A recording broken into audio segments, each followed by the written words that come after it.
death. A master at melding the spiritual and the scientific, David Christopher has served as a facilitator for Awakening the Dreamer Symposiums. This series is produced by the Pachamama Alliance, an educational organization that strives towards rainforest preservation and the development of a sustainable world. Today, David will be speaking about the powerful new narrative he has contributed to our dialogue on the creation of the universe. His book, The Holy Universe, embraces both poetry and modernity in its account of our beginnings. An insightful text, this book provides a new lens through which to view our current global, ecological, social, and spiritual crises. We are so thrilled to have David Christopher here at Book Passage today. May we please give him a warm welcome. Thanks so much. All right.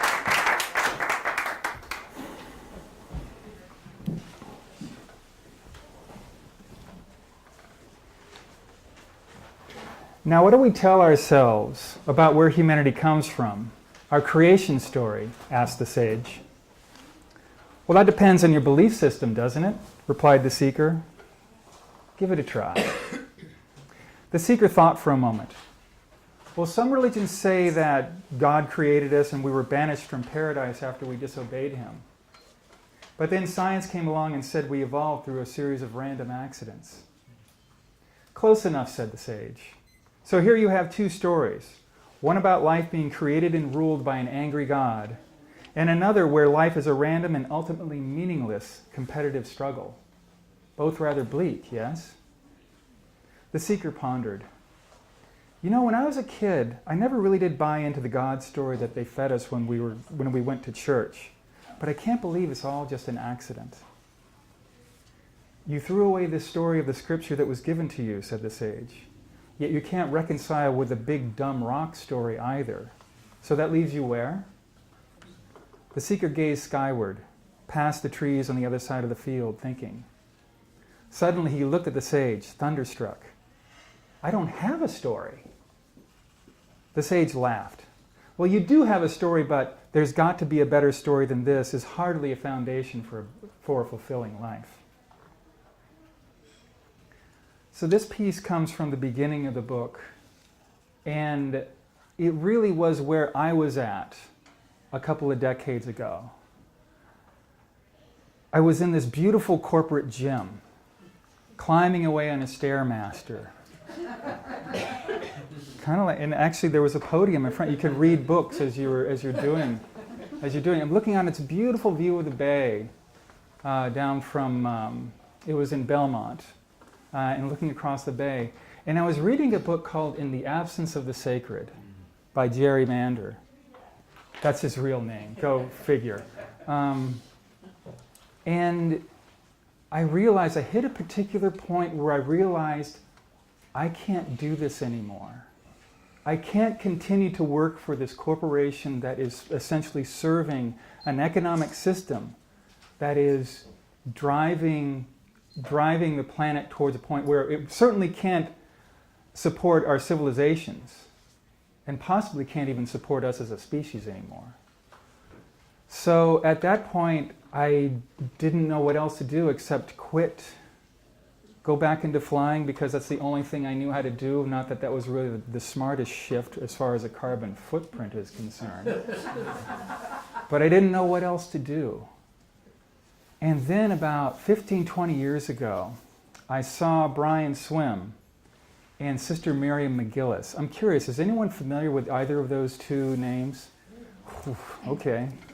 Friendly crowd.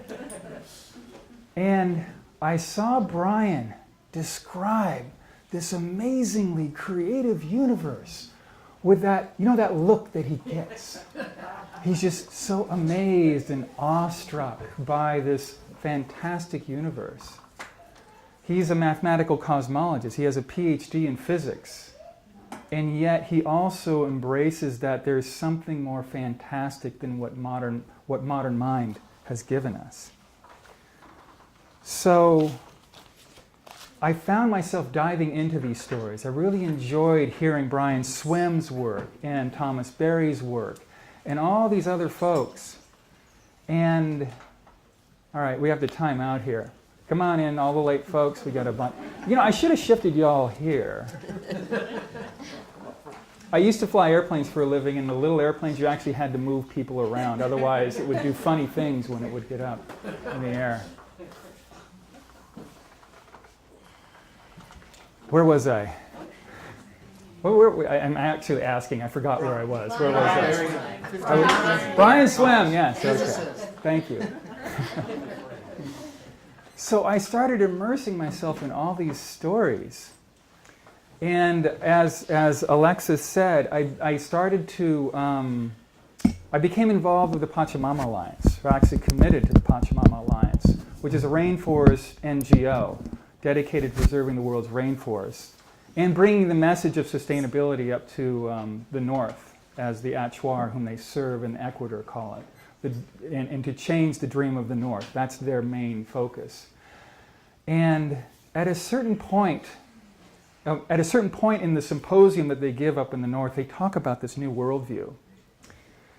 And I found myself starting to want something more. That I loved the story, and there was a different way, another way of telling the story that I was really missing. So I was lamenting this fact to a friend of mine, Dwayne Elgin, who I was lucky enough, he was a neighbor of mine. He wrote the book Voluntary Simplicity, I think in like the 70s or 80s.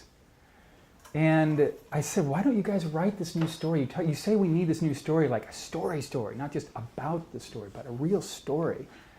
And he kind of looked at me and said, well, why don't you write it? And he didn't say in a way like, I don't think he was fed up with me or anything. But he said, why don't you write that? I mean, you've studied, you know this stuff as well as anyone. Go ahead, give it a shot. So what came out was this story between a seeker and a sage. And they go through the whole story of creation from the beginning of the universe to present-day Earth. And then start to address the question of what does this story have to tell us? What can this evolutionary story teach us about how we might handle ourselves? So what I want to do today is read to you a few excerpts out of the book, and then have some time for questions, and then I have a bit of a close that I want to start probably around 5 or 10 minutes before the hour. So this first piece, as the sage was talking, where I left the dialogues here, the sage was saying, well, you do have a story, but there's got to be a better story than this. It is hardly a foundation for a fulfilling life. And so the sage says, there is another story that's coming into being, the larger story, the creation story. Let's start with that story first, and then we'll look at your smaller personal stories. And so this is the story that the sage tells. The infinite and the creation of the cosmos. It was the beginning of all beginnings. It was a time of no time, for time did not exist. A place of no place, for space did not exist. It was a beginning like no other, for there was no before. There was no time, there was no place. There was only the infinite and the unfathomable mystery. And the unfathomable mystery was all that was to be. And all that was to be was small, smaller than the tiniest particle, in the tiniest atom, in the tiniest dream. Although there was nowhere from which to see how small all that was to be was. For there was no outside and no inside. No here and no there. No now and no then. No darkness and no light. There was nothing save a whisper of what might be. An infinitesimal, indescribable, unfathomable mystery. And out of the unfathomable mystery, the infinite called forth to itself. It called forth space. It called forth time. It called forth being. It called forth being. And in that ecstatic instant, the universe slammed exploding outward into existence with a jubilant and breathtaking beauty, brightness, energy, violence, power, and glory of 1 trillion newborn stars. It was a perfect explosion. 1/trillionth of a second slower and the universe would collapse back into itself, unfulfilled. 1/trillionth of a second faster, and the universe would spin out, dissipating into nothingness, never to create galaxies, stars, planets, life, nor us. A perfect explosion. And in the instance of this perfect explosion, the infinite began a brilliant and fierce cycle of gloriously creating, violently destroying, and gloriously creating once more, as if it knew what it was doing. So that is the opening of the story that the sage tells to the seeker. Essentially the Genesis story. And the story continues through the creation of the galaxies, the creation of the stars and second generation stars, which then brought forth planets, which then brought forth, some planets were able to bring forth life, at least one of them that we know of. And then life, and then the web of life. And the sage goes through this whole story. And then at this point, the sage talks about the essences of the web of life and uses the essences of the web of life to teach the history of how the web of life came to be and how it developed. And as I was doing a lot of research on this, I actually ran into a book that terrified me. It was called The Web of Life. And I thought, oh my God, somebody's already written it. And it was by Fritjof Capra. I imagine some of you already know about him. Fortunately, he's such a scientist, he didn't do that. He just did the science. And oh, great. And it was vital to use his work as well as others' work, like James Lovelock and other folks that I researched for this. And there was 5 essences that came out. The essences of, let's see if I can remember them all. The essence of emergence and unpredictability. The essence of flow, the flow of material and energy through the system. The essence of flexibility. As things change, the ability for life to change with it. The essence of relation. And there was one essence that was missing out of this that I realized, the scientists are missing this. And so I decided to include beauty as part of the essences of the web of life.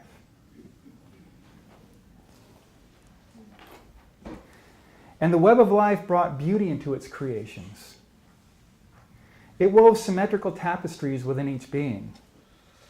It splashed perfumes and colors across fields of flowers and groves of trees that insects might more quickly find their nectars. It purified the waters with the music of creeks and waterfalls. It gave melody to the birds and calls to the animals as they sang warnings and welcomes to each other.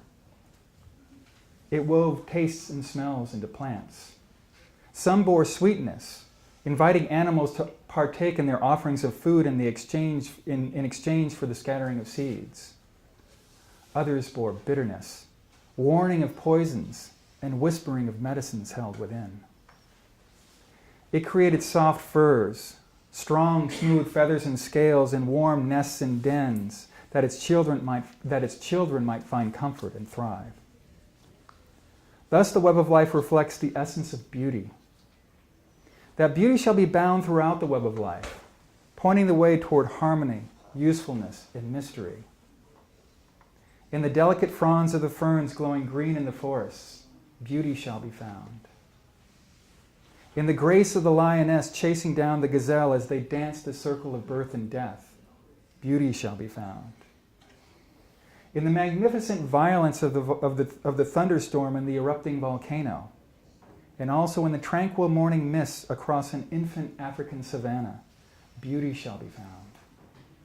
Beauty shall be found throughout the web of life, for it is woven throughout the universe.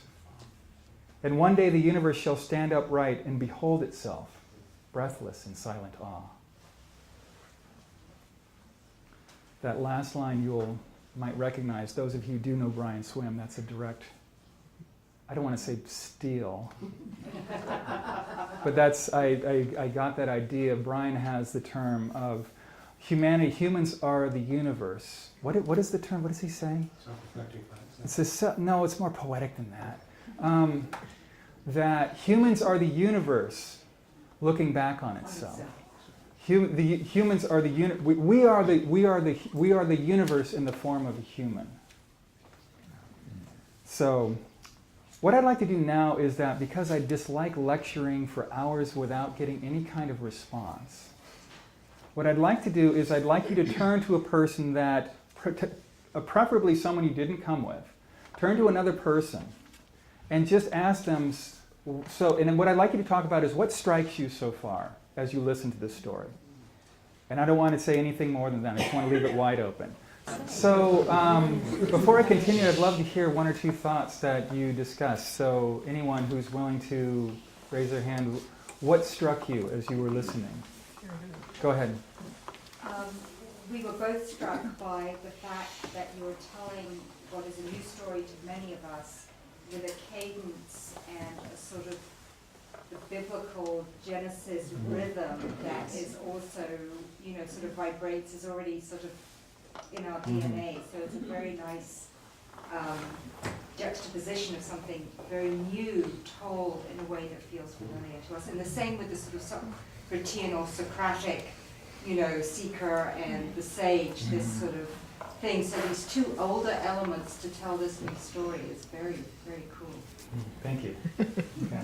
Go ahead. Your poetic writing is rather beautiful. Thank you. You're writing it poetically, and it's hard fact scientific, but it's poetically written. Thank you. Yeah, and that's essentially what I was missing. Was I wanted that poetry, and actually, it's interesting you bring it up. I grew up with the King James Bible, and I'd left that literal interpretation, as the seeker did. I'd left behind that the story that they were trying to feed us about the literal interpretation of the scriptures. But I really missed it. And I once saw I can't remember who it was, who compared three versions of the Bible, the King James Version, the New International Version, and the Living Bible. And the modern ones just awful. They were just boring. I mean, if you're going to write about smiting the Canaanites, don't just say, and then the Semites. No, it's just like, tell the story. And that's sort of what I was missing in the science, is that I wanted more of that. Brian and Thomas Berry get very close to that. And I just wanted to take it, another view of that. Okay, one other, and then we should probably keep going. I loved having the beauty as central to this Yes. whole story. Yeah, it was interesting how beauty... It was interesting. Actually, James Lovelock at one point in one of his books, I forget if it was Gaia or Ages of Gaia, but he mentions that towards the end of one of his books, that, there's something here about beauty that we are really missing as scientists. And we really need to start paying attention to that.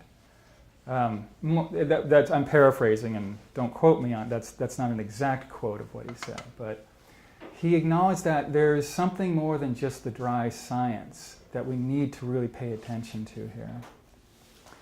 So the story then continues with the emergence of humanity.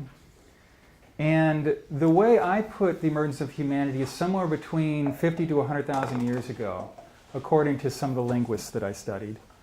And I put the creation of humanity around the creation of language. Human consciousness, a truly human sort of consciousness emerged with that language.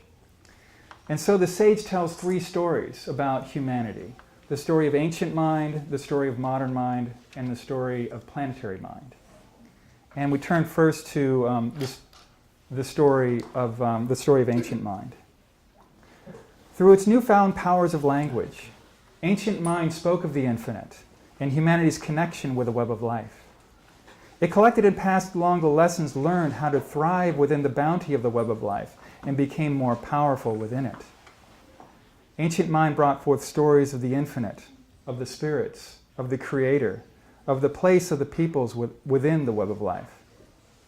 And the overarching story that ancient mind told itself was this: Earth is alive. Everything within the universe is alive. We are but one species of many in the grand kinship of the web of life. And though we are subject to the ways and lessons of the web of life, We are still an intimate part of its family. And through the web of life, we are connected to the totality of the infinite. Contrast that with the story of modern mind, which emerged somewhere around 10,000 years ago when humanity started getting serious about systemic agriculture. And it started telling a story of separation. The story of ancient mind, one of the worries I had with this book is that it would be too simplistic. And I was very, very concerned about that. And yet I did want to try, I wanted to boil it down as what is the main characteristic between ancient mind and modern mind? And that was one of seeing the world as connected and humanity interconnected. And the story of modern mind, starting to see us as separate from the universe, and separate from the world, and separate from each other. And this really got going about 300, 400, 500 years ago with the European Enlightenment, the Renaissance, and the Industrial Revolution. And modern mind really plunges very deeply into the story of separation. And the overarching story, I can't believe I did not turn off my cell phone.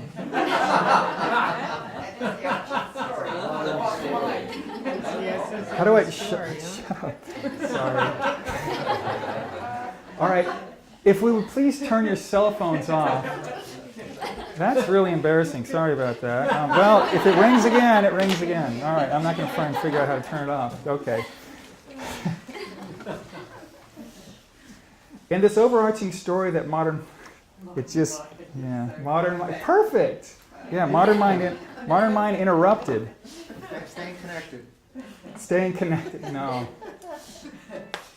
And this overarching story that modern mind told itself in this second chapter was this. The universe is dead. The earth is only an insignificant rock spinning off into a lifeless cosmos. Humanity is a mere accident. Indeed, all of life is a vacuous accident. And while the universe somehow creates many fantastic things, and humanity is the pinnacle of this improbable process, humanity must struggle in unending competition and must dominate the web of life. For humanity is ultimately alone in and alienated from, and must find its lonely stumbling way through a decaying and meaningless universe.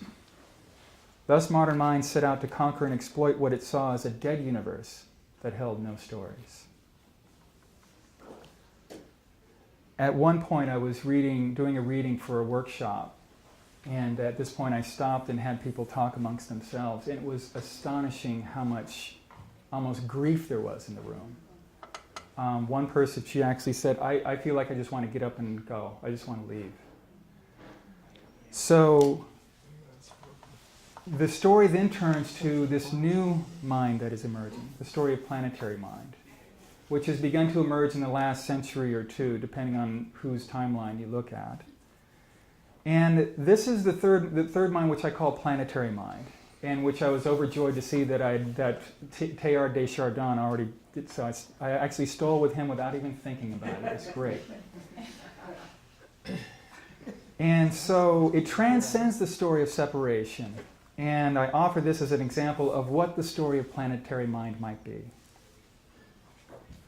The creative force of the infinite flows throughout and embraces the universe, whole and complete, ever-changing, ever-creative, and ever-destructive, as the infinite plays and dances, as it seizes catastrophe to create anew, as it yearns for ever greater order, ever greater complexity, ever greater consciousness, and ever greater elegance, as it drives itself toward life. We are thus made in the likeness of the infinite. We are this creative force of the universe, creative force of the infinite, manifest in the form of a human being. We are an integral part of the ways of the universe and are subject to the lessons of the web of life. And along with the tiniest particles flashing in and out of existence, along with the most enormous clusters of galaxies stretching millions of light years across, we too belong to the infinite. We too are a sacred expression of the infinite. It has always been thus. We never were separate. We can awaken to a deeper communion with Earth know and love our place within her web of life, rejoice in her and share in her bounty. And we do so with gratitude, respect, and humility. For we know that while we have learned much, there is still much to learn as planetary mind awakens within the holy universe. So that is the story that the sage leaves the seeker with. And at that point, the sage sends the seeker off to absorb all of this. They've been talking for an entire day about this whole story of creation. And then the dialogues turn to, so what? What does this story have to do with us? What are we going to do with this? And it talks about the stories of modern mind. What are the stories of modern mind that we need to change? And it also talks about the stories that we personally need to look at, that we personally need to examine. And it's been an interesting time for me to go through bringing this book out in the past couple of months, because it has brought my own stories to light of who am I, what am I doing here, what do I think I'm doing here, and what are you really doing here, putting this book out. I was working with my own teacher about, I think it was it was in the beginning of December, and I had just come back from Bellingham on a book tour up there to a pile of things to do, and more disconcertingly, a pile of financial realities. Anyone here who have written a book, has written a book? Yeah, there's some financial reality that happens out there. And I realized this is not sustainable. And it felt like I was wandering in the wilderness, like, oh my God, what have I done? Because I can't keep this up. At this point, I'm paying people a lot of money to read this book.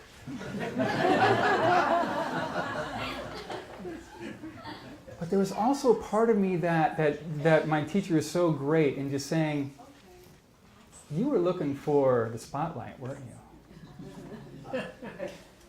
You were looking for the accolades. You were looking for the bestseller, weren't you? And it really nailed me because it was true. There was that part. Those of you who've written books, right? You kind of think, oh, maybe, you never know.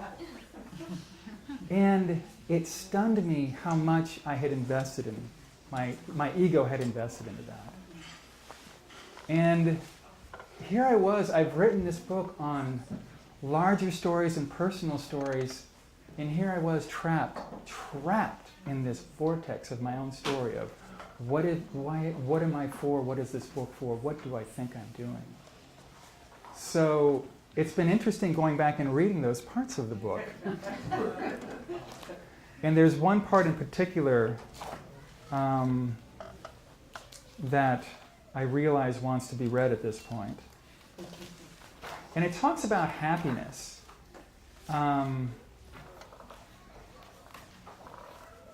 You ask how I can be so happy, said the sage. To a large degree, I choose it.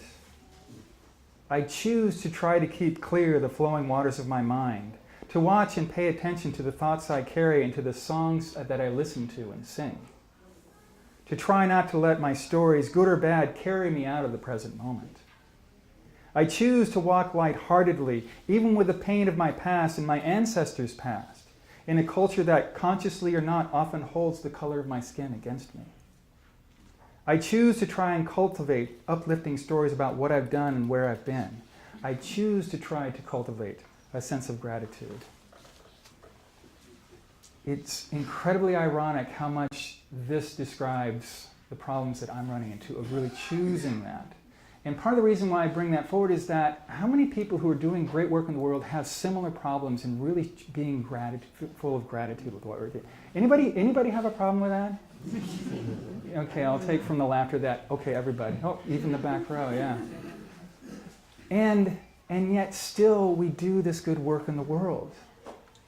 Even though I was questioning myself at almost every point, completely against all the all the lessons of the Unitarian Universalist Church and the Unity Church about positive thinking. It just wasn't happening. And still, this book came out. And still, this good work in the world that everyone here is doing is still happening. And at some point it struck me that, my God, what would happen? I mean, we stopped. We didn't stop. We have almost stopped the XL pipeline. It was going to be built by the very wealthy interests. In spite of that, we stopped it. What could happen if we all, what would happen if we actually really felt good about ourselves almost every single day? That would be an amazing thing to happen. So that actually kind of gives me hope that we can still be wrestling with these questions within ourselves, that we can still have these issues and all this struggles within ourselves, and we can still do effective work in the world. And that's a lot of what the second part of the book talks about, is finding one's work in the world, given the backdrop of this story. So towards the end of the book, the seeker and the sage are at the shoreline. And the sage has been talking about the temple of the infinite. Talking about the idea of the temples. Maybe it's time for us to come out of our buildings and find the temple, our churches, our synagogues, our mosques outside of our buildings, and to find the temple everywhere. And at this point, the seeker is pondering whether or not, well, that sounds good. Are we really going to wake up in time? And the seeker answers in this way. I think we will. As I sit here in this temple and look out at the decorated sky, listening to the chorus of waves and shorebirds, I remember. I remember that the infinite has been driving itself toward greater order and beautiful complexity, to greater consciousness for billions of years. I remember that I am bathing in this cosmic stream that carries me on this delightful journey. I remember that we are much larger than we think. We are not meaningless specks on an insignificant planet in a vast, heartless universe. We are instead dazzling flashes of brilliance on a tiny but delightful, sacred sparkle of stardust called Earth. The infinite could not be 1 millimeter smaller and still be able to call us into being. The universe worked patiently for billions upon billions of years to create us. There is a place for you in the universe, a place for you in the web of life. You never were separate from the infinite. She fell silent once again, and they sat basking in the starlight. So that's what the book closes with before the epilogue. And what I'd like to do is, I do have one more piece that I want to read, but I want to do another discussion here of, let's see, let's ask this one question of, well, let's have you work on this question. When you first started hearing this story about a seeker and a sage, who did you see? What did you see? Describe the people that you saw, gender and ethnicity. Go ahead and do that right now, if you will. So I'm curious, how many people saw 2 men? How many people saw a man, the seeker, and sort of this undefined person, the sage, not really being male or female? How many saw that? Okay. How many saw the sage as a woman? That's, 4 out of about, I think, 30, 35 folks. That's high. It's fascinating. You really can't, and you can't, given the fact that I only have so much time to read, you can't get into the story and really start painting the pictures in the way I've read it, the way you do when you start from the beginning and move forward. Nearly everyone of my readers, when they first read first manuscripts, they all circled the first personal pronoun she 10 pages into the book and said, oh, I didn't realize the sage could be a woman, or something to that effect. It was a typo. No, it wasn't a typo. And then her ethnicity comes forward. I mean, it's actually interesting. How many folks saw 2 white guys? And I'm raising my hand too, because that's what happened when it was first written. Very quickly, though, it became apparent that is not going to work. because it's probably two white guys that got us in this trouble in the first place. And it really became clear to me that, in spite of the fact that I was really worried about how can I actually, in this incarnation I don't know much about women, obviously. So how can I actually speak for a woman? How can I actually take on the voice of a woman, especially a woman of color? But I realized you're going to have to take that chance, because if you do two white guys, it's just not going to fly. So we have a couple of minutes. I'd be curious to take one or two questions or thoughts, and then I have a closing that I'd like to do. So any questions or thoughts? I have more questions for you if you don't have questions for me. Go ahead, please. Does the story at any point address other dimensions or life outside of the human body? Does the story address other dimensions or life outside of the human mind? Human body. Human body. Disincarnated. Does it go there at all? As part of another expression of the universe? It dances around the edges. And I did that on purpose because I myself am just beginning to dance around those edges too. I know of those other dimensions as if I were sitting in a chair in a dark room, and on the other side of this dark room there's a little door with a crack on it, and there's a little bit of light coming through. And it's obvious there is a lot more out there than this dark universe that I thought, or dark world that I thought. So it touches on it, given what I've learned and experienced. It touches on the idea that there's more, that the phrase that I use throughout the book is, throughout the creation story, is as if it knew what it was doing.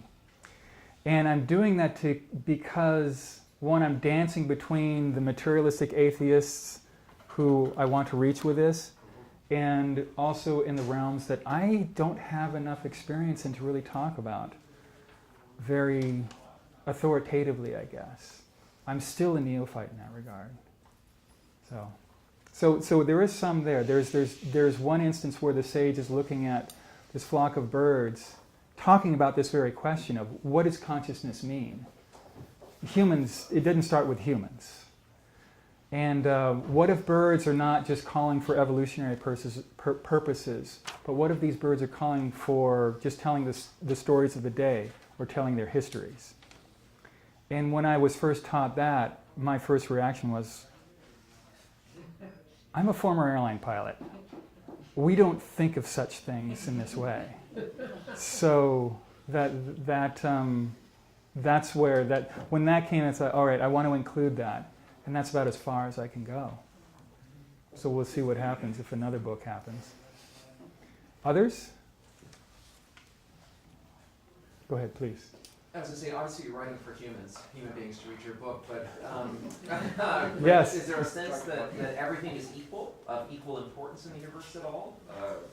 That it all is equally beautiful and equally, that it's all good? Well, I don't know about equality, if that's the right term.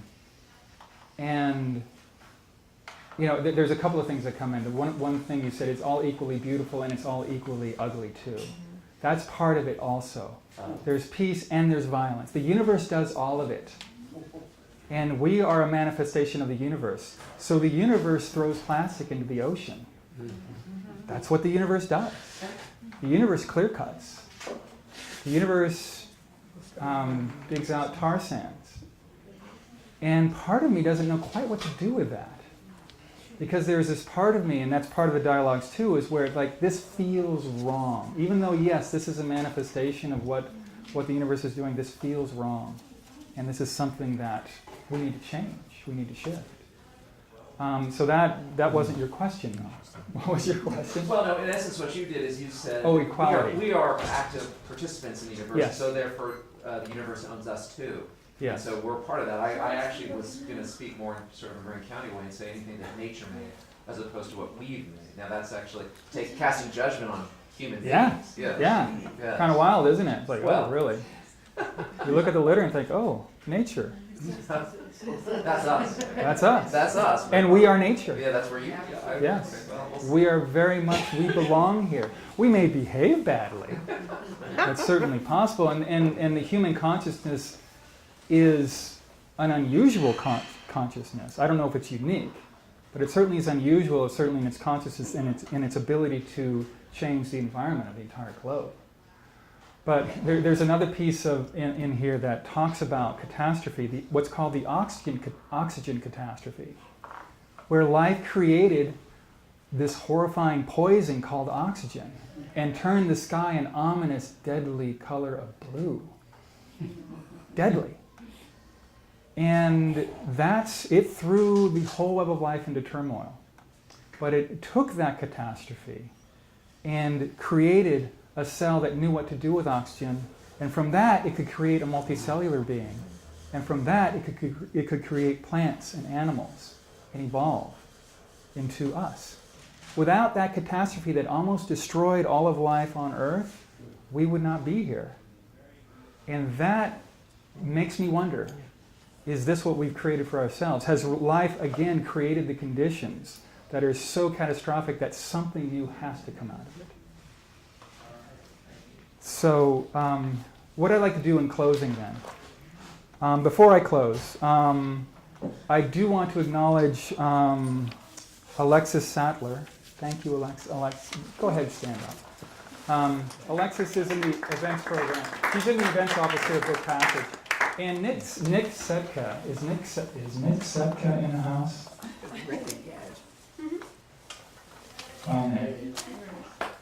I especially want to acknowledge Nick. I think it was 3 years ago that I strolled by with a binder of a manuscript, out of complete chance, and somehow we fell into a conversation. Nick, you're one of the title of your work here at Book Passage. Oh, manager, I suppose, for lack of a better term. Manager, for lack of a better term. I just want to say I was very honored to have been able to read this book in manuscript, and I was very inspired by it, and I knew that it would be published. Anyhow, Nick has worked in the industry for 30 years. You were at Cody's? Yeah, you were at Cody's in Berkeley for 20. Yeah, I started there in 1971. Yeah. I can't do Long that kind of before math. most of the people here were born.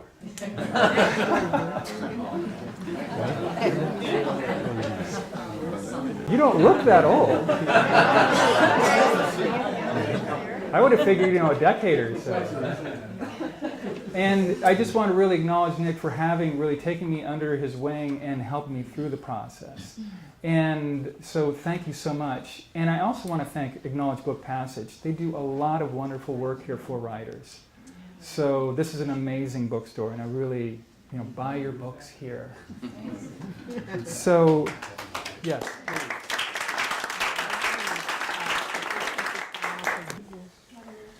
On the handout that I gave to you, the one that has the bar across the top that says, "Thank you for your interest." Is that what it says? Yes. Okay. A couple things I just want to review on this. Of course, I would love it if you kept in touch. And I would love it if you kept in touch. And it's related to the second thing that point I want to bring up is that whatever work you're doing in the world, keep doing it and do it together. Do it in connection with other folks. I think that's vital for our time. We are doing work in the world that the universe knows that this economy that we're in doesn't know how to pay you for, largely. So the money that we earn, we have to figure out, how do you do this? If you go back to my pumping away on that Stairmaster in the corporation, it knows how to pay me to help other corporations do the destructive things that we're doing. It doesn't know how to pay me to do the good work in the world. It doesn't know how to pay you to do good work in the world. So I encourage and invite you to continue to do that with a mind of linking up with the folks that you need to link up with, to keep that support, that fire alive. If you stay alone, it might crush you. And that's important to not do. We need everyone in this struggle. And to that point, I do have on my website, there are 7 organizations that I really love. And if you can go there and take a look for ideas of here's something if you're looking for something new to do or something you want to do, or maybe you already know what you want to do, but if you're looking for other ideas, it's a start. Your work may be local, it may be national. And the national work is really where I highlight it on the website.